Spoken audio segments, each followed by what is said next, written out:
भाई ने एक सवाल किया मस्जिद हराम के ताल्लुक़ से, बहरहाल इतना वक्त तो नहीं तफसील में जाऊँ मैं क्योंकि तो 12:30 हो चुके हैं, बस मुख्तसर कुछ बातें आपको रख दूँगा।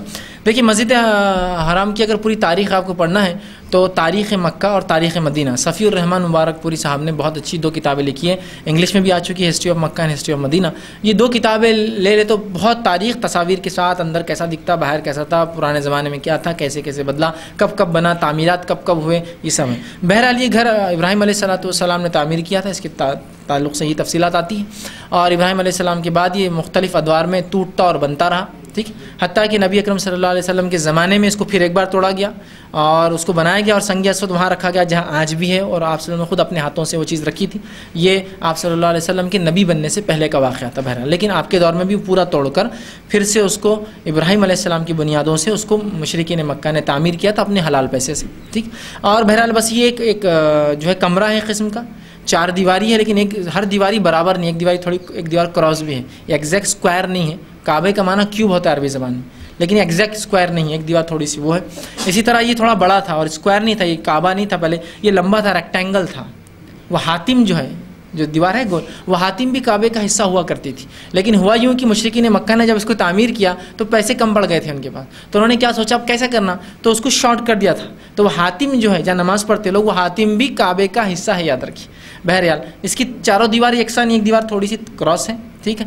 और इसी तरह अंदर जो है आज जो तामीर है, बहरहाल ये उसके बाद रसूलुल्लाह सल्लल्लाहु अलैहि वसल्लम के बाद ये फ़ौरन जो है अब्दुल्ला बिन जुबैर रज़ियल्लाहु अन्हु के दौर में फिर ये एक बार शहीद हुआ। बहरहाल लंबी कहानी है तारीख़ एतबार से।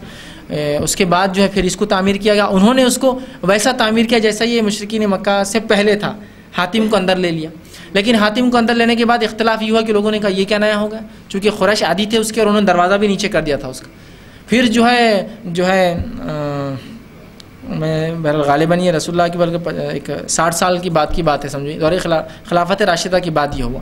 उसके बाद फिर जो है किसी ने जो खिलाफत मरवान के दौर में उसको फिर तोड़ दिया और कहा नहीं अब्दुल्ला बिन जुबैर ने गलत किया, फिर उसको छोड़ा कर दिया गया, फिर वो हातिम बनाया गया, फिर दरवाज़ा ऊपर कर दिया गया, ठीक। जबकि रसूलुल्लाह ने एक बार आयशा रज़ियल्लाहु अन्हा फरमाया था, अगर तेरी कौम का ईमान लाने का, मुझे अभी नए ईमान में आने का डर ना होता तो मैं काबे को उस बुनियाद पे बनाता जिस बुनियाद पे इब्राहीम ने बनाया था, हातिम उसमें शामिल कर देता और दरवाजे को ऊपर से निकाल के नीचे ला देता, एक तरफ से लोग जाते दूसरी तरफ से बाहर निकलते।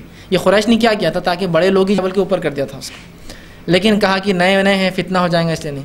उसके बाद के अदवार में फितने के डर से उसको कभी भी जो है बड़ा नहीं बनाया गया, वो जितना था उतना ही फिर वो छोटा ही रहा।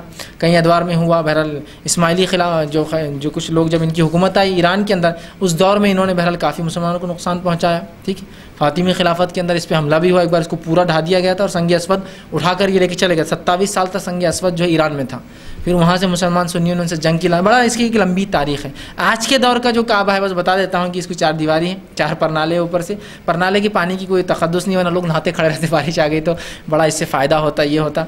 अंदर 4 दीवारें, कुछ भी नहीं है, कोई बुत नहीं है, बुत निकाल दिए गए। नबी अकरम सल्लल्लाहु अलैहि वसल्लम के दौर में सारे बुत साफ़ कर दिए गए, अब कोई बुत नहीं है, कोई तस्वीर नहीं, कुछ भी नहीं, खाली, और कोई मेहराब भी नहीं है उसके अंदर, ठीक है। अंदर 3 कॉलम्स हैं, उसमें कुछ नाटे जो सपोर्ट करती है उसके ऊपर के हिस्से को, तीनों कॉलम को, और उसके दीवारों को जो है हाल ही में जो है उसको स्टेनलेस स्टील पूरा चढ़ा दिया गया। जो पहले जहाँ लकड़ी के थे अब लकड़ी नहीं दिखती, पूरा स्टील है, स्टेनलेस स्टील है, और दीवारें भी स्टेनलेस स्टील की उसकी बना दी गई। दीवार की मोटाई 1 मीटर है, जो कि उस ज़माने की, वो बड़े बड़े पत्थर है, इसमें कुछ उसकी साफ़ सफाई और उसको बाहर से कटछट होते रहती है, लेकिन अंदर से उन्होंने कुछ तब्दीली नहीं लाई। और वो लोग कुरेद लेते थे करके, उसको सीमेंट भी नया लगाया जाता है हर बार, वरना लोग कुरेद की मिट्टी लाते हैं उसकी, तो इसलिए उसको हर बार हो सीमेंट से बनाते रहते हैं। पत्थर बहुत ज़माने पुराने, कब के कदीम हम नहीं जानते, लेकिन वही है, 1-1 मीटर चौड़ी उसकी दीवारें, अंदर से ये कर दिया, बाकी सिंपल है और कुछ भी नहीं उसमें। आप कभी अब आजकल तो माशाल्लाह नेट पर आम हो चुकी तस्वीरें, अंदर आप देख सकते हैं, अंदर बिल्कुल खाली है, 3 उसके अंदर कॉलम, बस यही है। इब्राहीम अलैहिस्सलाम के ज़माने में नहीं थी, उसके बाद मूर्तियाँ आ गई थी, तो रसूलुल्लाह सल्लल्लाहु अलैहि वसल्लम तक थी। नबी अकरम सल्लल्लाहु अलैहि वसल्लम जब निकाली तो उसके बाद अब नहीं, और ये क़यामत तक अब वैसा नहीं होगा, इसलिए कि अल्लाह के रसूल ने दुआ की थी कि अब ऐसा ना हो, तो अब उसमें मूर्तियाँ बहरहाल अब नहीं आएंगी क़यामत तक।